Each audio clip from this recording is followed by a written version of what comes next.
To go. Welcome, everyone. The Economic Development, Tourism, and Cultural Initiatives Advisory Committee meeting is now called to order. Roll call has been taken. Prior to considering our items on the agenda, I will go over some rules of procedure. This meeting is held in a hybrid format in accordance with the electronic participation policy for virtual meetings. The full corporate policy 050 regarding electronic virtual meetings is available online to review. All cameras for committee members shall remain on to ensure quorum. Members of the committee shall indicate they wish to speak by raising their hand. Members who are present in person will be given opportunity to speak first, followed by virtual participants. Please leave your hand raised until the chair has determined the result of the vote. All rules for delegations under the city's procedural bylaw apply. Are there any declarations of conflict of interest for any of the items listed on the agenda today? I see no hand. Okay, there are no presentations or delegations today. We will now consider item 4.1. Can I please have a mover and seconder to place the item on the floor? I see Danette and Stephanie. Thank you. Adrian will provide an update. Thank you, Adrian. Through the chair, good evening. My name is Adrian Briggs, for those of you who don't know me, and I am the Arts and Culture Coordinator for the city. And I'm here to provide an overview and update on the recommendations for the Brant War Memorial and Howitzer Cannon. There we go. Good. Yeah. We can go to the next slide.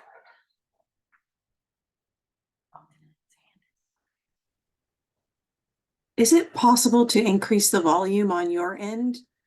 I'm having trouble hearing on my end. Sorry, thank you. Is there a mic I can move closer to? Yeah, maybe if you just move closer to the owl. Yeah, because it's up all the way. Is it me or Adrian? This is the speaker here. That's better, actually, whatever you've done. Okay, perfect. Can you hear me? Thank Okay. you. There, it was just the message. Yeah. Maybe my voice doesn't carry well. It's up here. It's better than it was. Okay. Thank. Okay. I can hear you clearly, Adrian, on my end. Okay. All right. I will continue. So for those of you, just some background on the report. The Field Howitzer Cannon Working Group, later renamed. Can you move that box? I will just for this slide, and then the rest I can. Okay. Sorry. And then just press a little minimize at the top left there. Yeah. There we go. Okay. There we go. The Field Tower Cannon Working Group, later renamed the War Memorials and Cenotaph Working Group, was disbanded in November of 2022. With the direction to integrate their outstanding action items through referral to the Public Arts Subcommittee and ultimately the Economic Development, Tourism, and Cultural Initiatives Advisory Committee. The following report and update outlines some of the outstanding directions that were ratified by Council between November 17th, 2020 and January 31st, 2022. Next slide.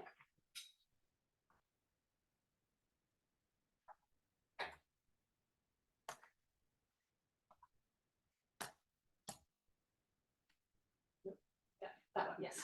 Okay, so the first update, and this is currently status is complete, is the Jubilee Terrace Park landscaping project. So this was undertaken and completed over the summer and into November 22, and it basically involved the removal of the existing paving and benches and the installation of new concrete sidewalks, a new cannon display pad, which it currently sits on now, along with landscaping, including flowers, flower beds, new benches, and lighting for the cannon itself. The budget for this was taken out of the Parks capital budget. And it's complete. Next slide. The storyboard for the Field Howitzer Cannon is currently ongoing. There are two storyboards that will be that are to be completed. One has been completed last summer, and I'm currently in the process of researching the second one as we speak. The first storyboard discusses the how the cannon came to be in Brantford, and so this addresses the discussion around war trophies, and it looks at why was this cannon brought all the way from Germany to Canada during World War I.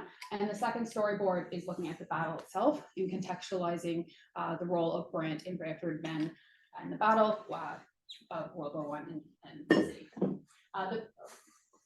The budget for this was just over $3,000, and the second storyboard is estimated to be on about the same. So talking directly about the field howitzer cannon, this is currently ongoing. So this past year, I worked with Tari Conservation to address the condition of the cannon itself. It was estimated by Tari that it had about 15 years remaining if left outside in its current state. As a mitigation measure, I decided to wrap the cannon from December to April, and this is to prevent direct snowmelt and salt spray, which is incredibly corrosive and damaging to the cannon itself. Additionally, this will also mitigate the rust staining that is happening due to the water. Another recommendation that was from this report was to put a pavilion over the cannon. Staff deemed this was not an appropriate solution, as it might cause visibility issues from the traffic. It might cause other problems, and it also might be quite unsightly to the heritage nature of the site itself. Staff, in consultation again with the Commons Conservator, have recommend that we investigate moving the cannon indoors permanently. A site is yet to be determined, and this is where it will be protected from the elements, and it will be stabilized in a proper, secure environment, and thus preserving the cannon for future generations. The wrapping of the cannon annually, which will take place until hopefully it is moved inside, is about $500, so it is a minimal cost. So another task that was directed to staff to investigate has a three-pronged approach, so bear with me as I try to explain this. So as many of you know, the War Memorial was designed by Walter Albert, which is a very famous sculptor. And when this original piece was finished in the early 1920s, the city did not have enough money to create and commission the original two bronzes that were supposed to be intended with the piece itself. Fast forward to 1992, the city hired an artist named Helen Granger Young, who is now deceased as well, to make the 7 additional bronze figures that we all know today. Moving again to present day, it was directed by staff to investigate the removal of the 7 bronzes from the War Memorial, secure and locate and design a secondary War Memorial site where these bronzes could be installed, and then also hire a second artist to design a 8 bronze figure, as there are 4 females and 3 males, so this would complete the set of 4 and 4 to also go into this new site, and to hire another artist to fabricate the 2 original bronzes that Albert envisioned with the original monument. As you can see from the numbers on the screen, it is, these are very conservative numbers, budget. Staff do not recommend moving forward with this action, as the monument is beautiful as it currently stands. Addition to related to the War Memorial, and this is currently ongoing, it was deemed that there are missing names as it relates to World War II on the monument. Because of this, staff have started the research project with different community groups that are invested in the historical nature of the site and history to do research and host community consultations to determine what the missing names and who they are. This will take place starting late summer and going into the fall, hopefully ending just before Remembrance Day, as we staff think there will be better community buy-in as its proximity to Remembrance Day. Addition to this, the cost for this is unknown. For the consultations will have no cost, but the actual new plinth that will be installed directly adjacent to the monument, which is in best keeping with heritage practices when you add missing names to a war memorial. We don't have a cost for this yet, as this will be determined by how many names are determined missing, as this will make the size. Additionally, staff have also recommended that we investigate the cost to add to mitigate vandalism on the monument by adding floodlights and or cameras. And this will work directly with Parks and for this budget line. And so that kind of is a high level update. So in terms of action items moving forward, staff recommend we move forward with installing a second storyboard. Staff are directed to work with the public art subcommittee on where we can move future plans for Jubilee Park and in moving the cannon indoors and what will go in place of where the cannon was. Staff be directed to consult with the missing names of the War Memorial and report back in Q1 of 2025 with that list of names and the budget costs for the plinth that will be installed and maybe design. And staff work with Parks to build into the 10-year capital plan about additional security measures as it relates to the Brant War Memorial. Thank you. Thank you, Adrian, for that presentation. Any discussion? David?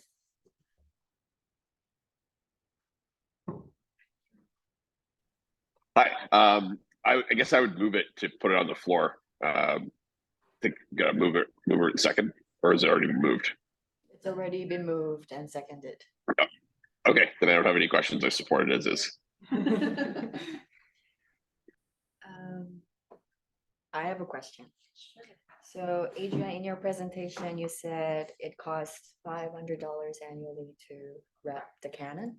In the report, it says 2,000 annually. So if you look at page 19. That was the initial upfront cost, but then going forward, Okay. yeah, it just, we can reuse the materials from the first time it's wrapped. And so that's what the cost difference. Thank you for clarifying. It says 2,000 annually. Yeah. It wasn't there. No, yeah.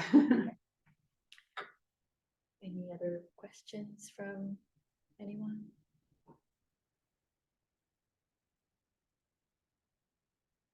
I'm giving people time. There you go. Victor. It's not see? not a question, it's just a statement, because I sit on the committee that I'm cross-listed to this other committee for this. I just want to reiterate how I think the committee would really put a lot of emphasis on moving this cannon. It's a treasured piece of Brantford heritage, and it's in a beautiful location, but it is unfortunately deteriorating due to weather. And I fear that we'll lose it if we don't action on considering moving the cannon.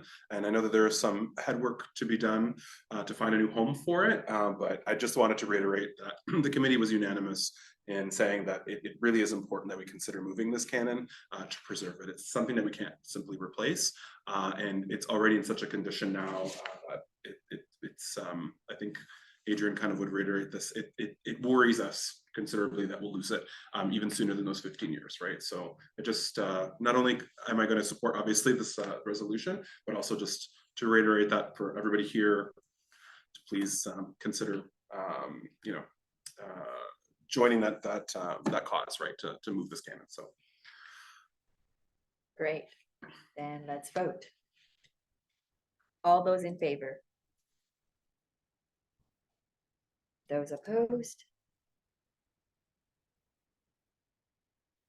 Okay, seeing no opposition, the motion is carried. Thank you. Now, let's move on to consent items 5.1, minutes. Can I please have a mover and seconder to place the minutes on the floor? Danette and Anna. Thank you. Any discussion?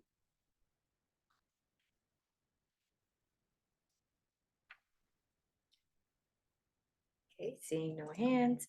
All those in favor? Please raise your hand. Those opposed? David, are you in opposition or? Okay. Just All want to right. make sure I was counted. All right, okay, everyone is counted. A motion is carried. Thank you. There are no resolutions and there are no notices of motion. So the meeting is now adjourned. Thank you, everyone, for joining us tonight, and for those of us who braved the weather to join us in person. Thank you. Enjoy the rest of your day. Bye-bye.